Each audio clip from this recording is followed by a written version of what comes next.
Hola familia, bendiciones, ¿cómo están? Qué gusto estar aquí con ustedes, qué placer tener la oportunidad de compartir nuevamente con ustedes aquí en RIS Online.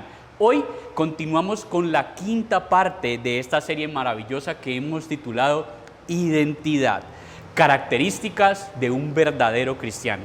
Antes de iniciar con esta parte final, quiero invitar a todas las personas que nos están viendo en este momento a través de nuestra aplicación o a través de nuestra página web que comenten desde dónde nos están viendo y con cuántas personas están conectadas en su dispositivo. Ya saben que si son 3, 4 o 5 personas viendo desde un mismo dispositivo, solamente tienen que colocar X3, X4 o X5. También nos encantaría saber cuál es su actitud en este momento, si está feliz, si está expectante y sobre todo, que usted comparta esta transmisión en vivo de este mensaje que seguramente va a ser de mucha bendición para todos ustedes. ¿Qué tal si iniciamos con esta quinta parte de la serie Identidad? Esto es RIS Online.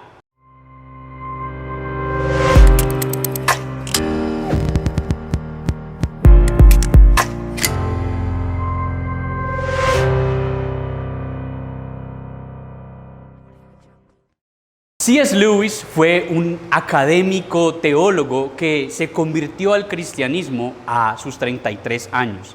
Este hombre estudió en la Universidad de Oxford y luego fue profesor de la misma universidad donde estudió. Se destacó muchísimo porque a sus 33 años, experimentando y analizando varias creencias y filosofías, él encontró la verdad y la veracidad en el cristianismo. A partir de allí dedicó toda su vida y todo su conocimiento y su talento para darle valor a su propia vida a través del cristianismo, y luego terminó dando valor a muchas más personas, ya que a través de que el conocimiento que este hombre tenía se ampliaba las características del hombre que necesitaba conocer a Cristo en este momento. Él fue un gran escritor, escribió muchísimos libros y muchas personas hemos sido bendecidas por los libros de este hombre. Pero hay un libro que lo hizo mundialmente famoso y seguramente tú lo conoces. Quizás no tanto por los libros, sino por las películas que luego se hicieron de sus libros. Su primer libro famosísimo mundialmente fue Las Crónicas de Narnia, El León, la Bruja y el Ropero. Ahorita sí sabes de quién te estoy hablando, pues el hombre que escribió esta primera saga o esta primera parte de la saga Crónicas de Narnia fue un hombre extremadamente cristiano, pero cuando él se convirtió al Señor y Dios le dio la idea de escribir las Crónicas de Narnia, sucedió la Segunda Guerra Mundial. Sucedió este periodo tan oscuro, no solamente para Europa y sobre todo para Gran Bretaña, sino sobre todo también para el mundo entero. Así que se abrió una oportunidad también para este hombre. Así que la BBC de Londres inició una serie de transmisiones en las que el protagonista era C.S. Lewis, en donde él hablaba de filosofía, pero también hablaba de cristianismo. Y a través de estas transmisiones, en medio de la Segunda Guerra Mundial, la voz de este hombre se hizo una esperanza para aquellos que estaban atravesando ese momento tan oscuro, pues la guerra no solamente había cegado la vida de muchos jóvenes en aquella época, sino que también había acabado con la economía, la producción y la esperanza de aquellos que querían vivir en un mundo en paz. Muchos de ellos se refugiaron, muchas de las personas de esta generación encontraron una esperanza en aquello que C.S. Lewis les explicaba de forma tan perfecta de quién era Cristo y por qué podían colocar su esperanza en Cristo. Este suceso le dio fama a nivel mundial y se volvió uno no solamente de los teólogos, sino de los filósofos más importantes en nuestro tiempo. Este hombre vivió no solamente la mejor época de su vida después de esto, pero a pesar de esto, él nunca perdió su esencia. Él siguió viviendo en una pequeña habitación en la misma universidad en donde enseñaba. Él se escribía cartas constantemente con las mentes más brillantes de su época, pero también se escribía cartas con aquellas personas que desde las cárceles, desde las clínicas y desde aquellos lugares que habían quedado olvidados por causa de la guerra, leían o veían las crónicas de Narnia y ellos mismos decían que habían encontrado una esperanza en Cristo, que ellos veían y viajaban cuando leían las crónicas de Narnia a este país imaginario y hacían de Aslan, que era una tipología de Jesucristo, en un lugar en donde poner su esperanza. A pesar de que este hombre tenía fama mundial, él se escribía constantemente con gente que estaba presa, cadena perpetua, con gente que estaba en las clínicas, en cuidados paliativos. Él nunca olvidó de dónde salió y por ende él usó el lugar que Dios le había dado no para envalentonarse, sino para volverse humilde en un momento en donde se necesitaba alguien humilde. Y precisamente de eso vamos a hablar en esta última parte de nuestra serie Identidad, de la humildad. Un valor que se habla mucho en esta generación, pero que se aplica poco dentro de la misma generación. Los cristianos hablamos de humildad, pero no todos la practicamos y muchos, y me incluyo, muchas veces olvidamos practicarla, puesto que estamos dejando que nuestras carencias del pasado vengan y visiten nuestro presente y nos conviertan en personas diferentes, que olvidamos ser humilde como nuestro Señor nos pidió y nos enseñó con su testimonio. La humildad es un tema fundamental en la vida cristiana, pero es difícil vivirla en un mundo que constantemente nos bombardea, centrado totalmente en el egocentrismo y en tratar de tumbar a las personas que están a nuestro alrededor sencillamente para tratar de resaltar nuestra propia identidad. Este abismo se hace cada vez más profundo cuando venimos de un pasado difícil, cuando estamos en un hogar disfuncional, cuando tenemos carencias, ya sea de algún padre, carencias económicas o sencillamente carencias de estima. Cuando llegamos a medio tener algo a los ojos de la sociedad, queremos muchas veces restregárselo en la cara y olvidarnos de este principio fundamental que nuestro Señor Jesucristo nos enseñó y nos pidió que aplicáramos con nuestro prójimo. Ahora, cuando nosotros llegamos a tener poder e influencia, o mejor, cuando tú llegas a tener algo de poder e influencia, no sencillamente en las masas, no sencillamente ser alguien con poder en una extensión vasta de personas, no. Hablo de un pequeño poder, cuando resaltas más que tus hermanos, cuando dentro de la iglesia te dan algo de autoridad, cuando en tu casa te dan algo de autoridad, cuando en tu trabajo, en tu colegio, en tu universidad te dan algo de autoridad, ¿qué haces con ella? ¿Dejaste ya que tu pasado quedase atrás y eres realmente una nueva criatura? ¿O dejas que esas carencias salgan a relucir y tratas de restregársele a las demás personas ese poco avance que has tenido y eres de las personas que quizás tiende a decir que aunque reconoce a Dios en su vida, ha sido tu esfuerzo, tu dedicación, tu inteligencia y tu habilidad para dirigirte en la vida que te ha llevado al lugar en donde estás? ¿O eres de los que usas lo que eres para creerte mejor que aquellos que te rodean? ¿Usas lo que Dios te ha permitido para llevar a otros a los pies de Cristo? ¿O eres de aquellos que hace que Cristo se avergüence de ti por tu actitud altiva cuando estás en torno a otras personas? Porque quiero decirte algo, si las personas odian a Cristo a causa de tu testimonio, entonces tienes un grave problema, puesto que nosotros estamos llamados a acercar a las personas a nuestro Señor, y muchas veces no a través de un versículo, sino a través de nuestro propio ejemplo. Por eso vuelvo y te repito, la gente que te rodea odia a Cristo a causa de tu testimonio, porque si es así, tienes un grave problema. No hay ningún problema si hay gente que te odia a ti a causa de Cristo. Si hay gente atea, agnóstica o lo que sea, y tienen problemas contigo porque tú reflejas a Cristo en tu estilo de vida. Pero si odian a Cristo a causa tuya, entonces sí tienes un problema. Por eso hoy quiero que aprendamos de el hombre y el personaje del que hemos estado viendo durante toda esta serie. Hoy es la quinta parte y por eso te invito a que veas las otras 4 partes que también están en nuestro canal de YouTube. Por eso hoy, en esta última parte, vamos a ver esta característica de David, el personaje del que hemos estado hablando durante estas 4 partes anteriores. Y vamos a ver cómo David reflejaba su humildad, no a través de sus palabras, sino a través de su propio testimonio. Por eso les pido que me acompañen allí rápidamente al libro de 1 de Samuel. Vamos a leer del capítulo 17, del versículo 54 al 58. Yo voy a leer la nueva versión internacional. Y dice de la siguiente manera: Luego David tomó la cabeza de Goliat y la llevó a Jerusalén, pero las armas las guardó en su tienda de campaña.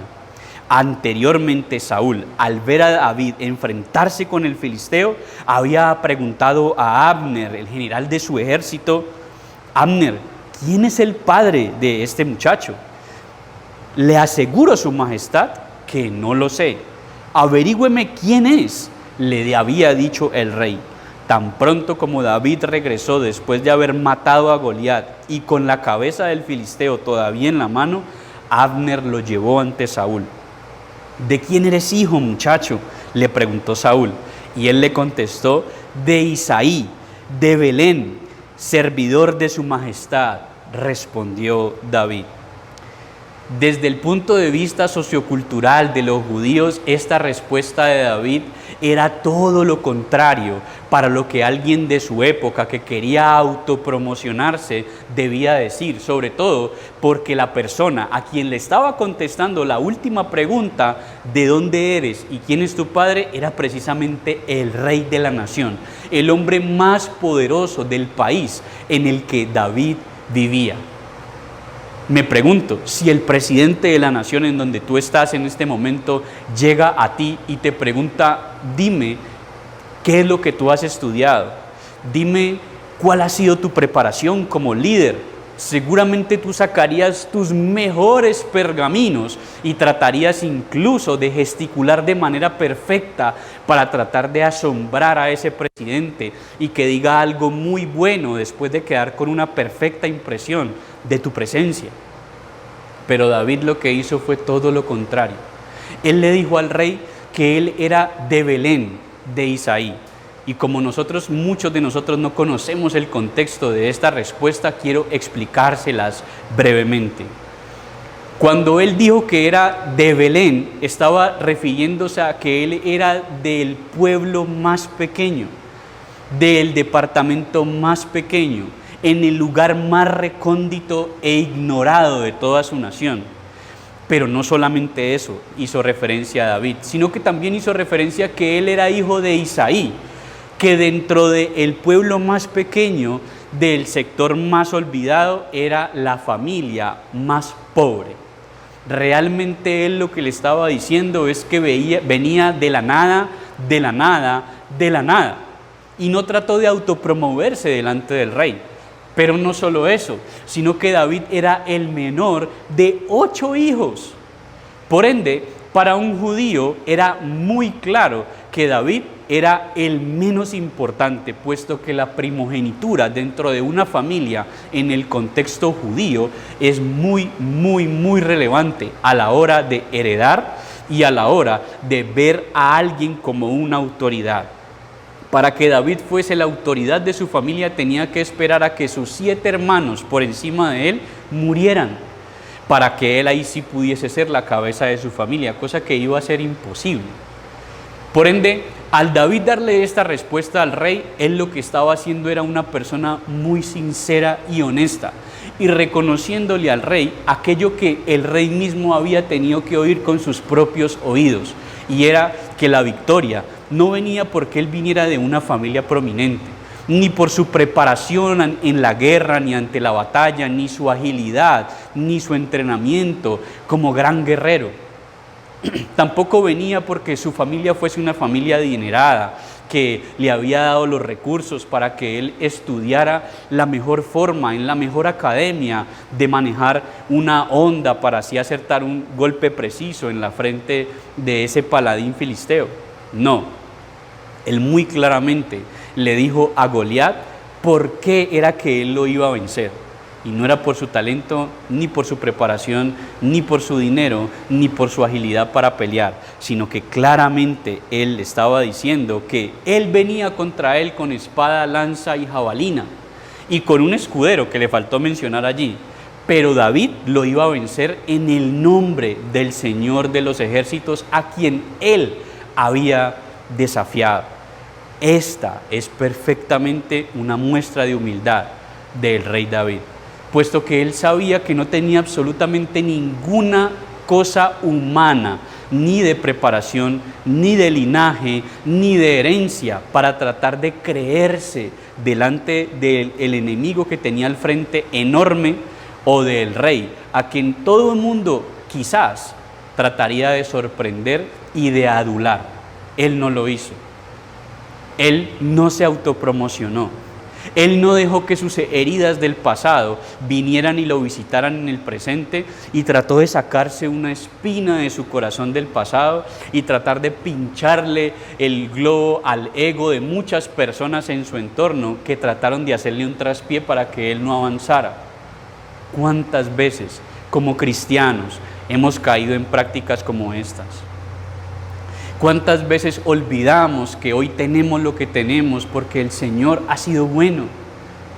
¿Cuántas veces en lugar de decir yo estoy aquí en este lugar, parado en este sitio, no porque yo sea muy bueno, ni porque haya estudiado mucho, ni porque definitivamente vengo de una familia de linaje y de alcurnia, no, sino que yo estoy aquí por la misericordia de Dios?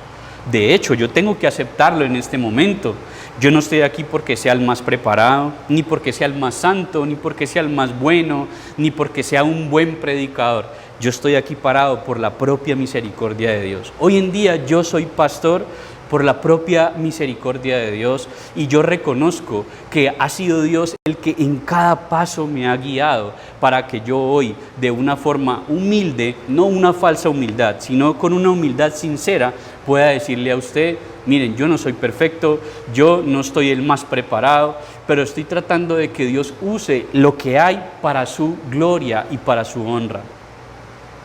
Quizás, si todos nosotros, usted que está allí viendo esta transmisión en vivo, o usted que está viendo este video en diferido, tiene y toma una decisión radical en su vida de no volver a autopromocionarse y de reconocer a Dios en su vida en todos los aspectos, seguramente Dios empezaría a abrirle más puertas.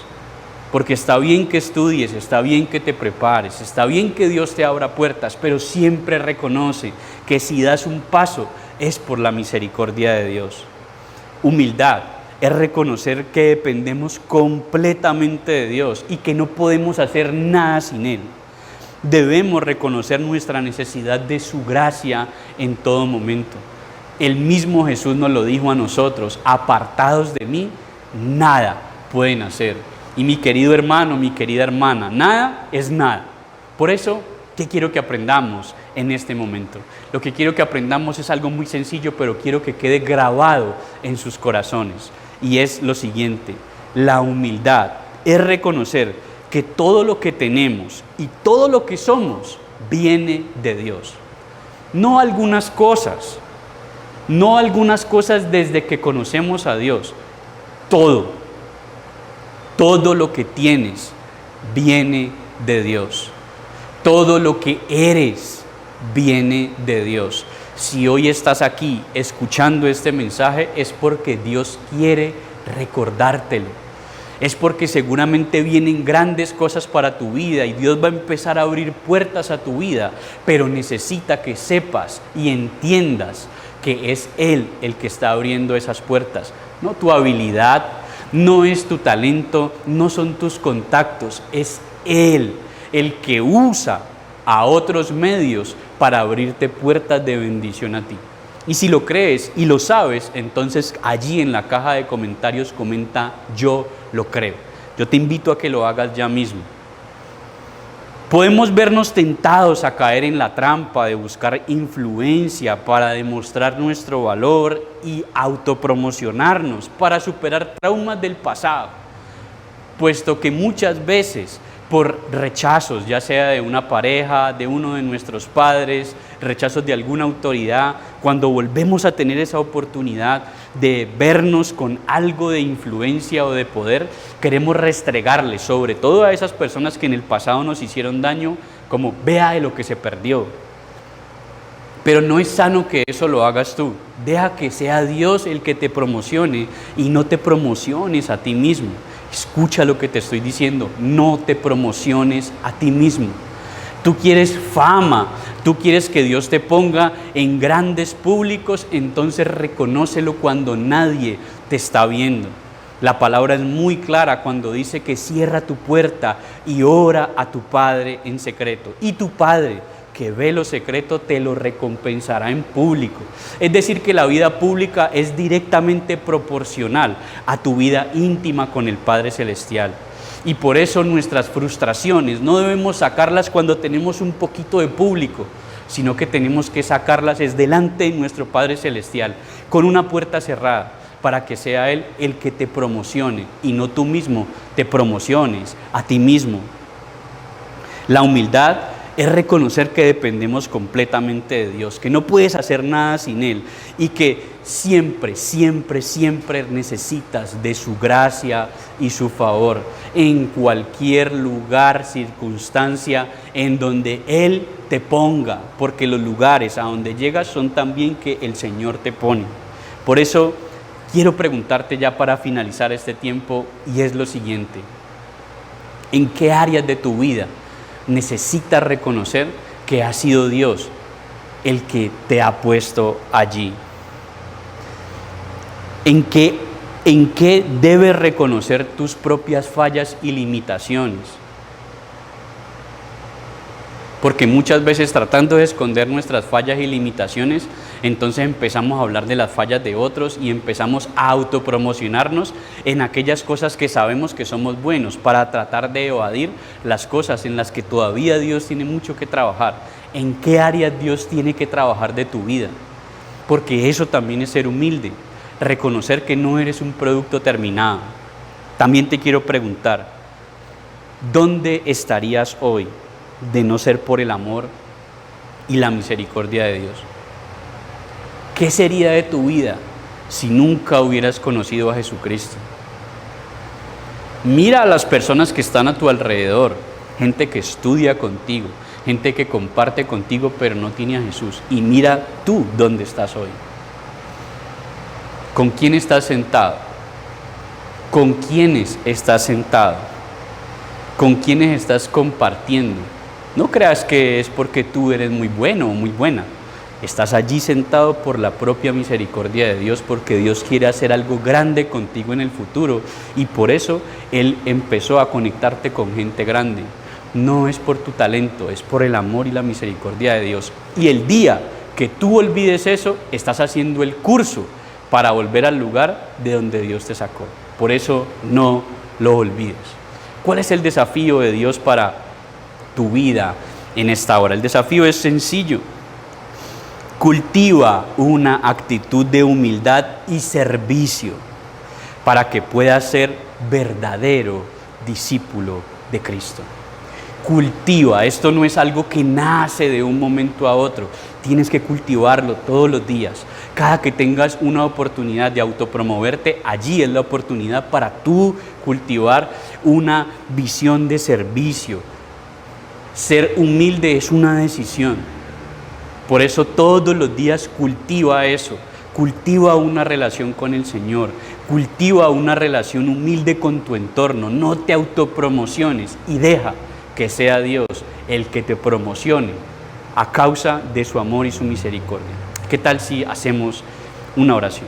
Padre, a esta hora, Señor, te damos gracias por la oportunidad que nos das de escuchar este mensaje, Dios. Gracias por acordarnos de esto, para que cuando abran las grandes puertas, Señor, recordemos que no es por nuestra habilidad ni por nuestro talento, sino que es por tu misericordia y tu amor, Señor.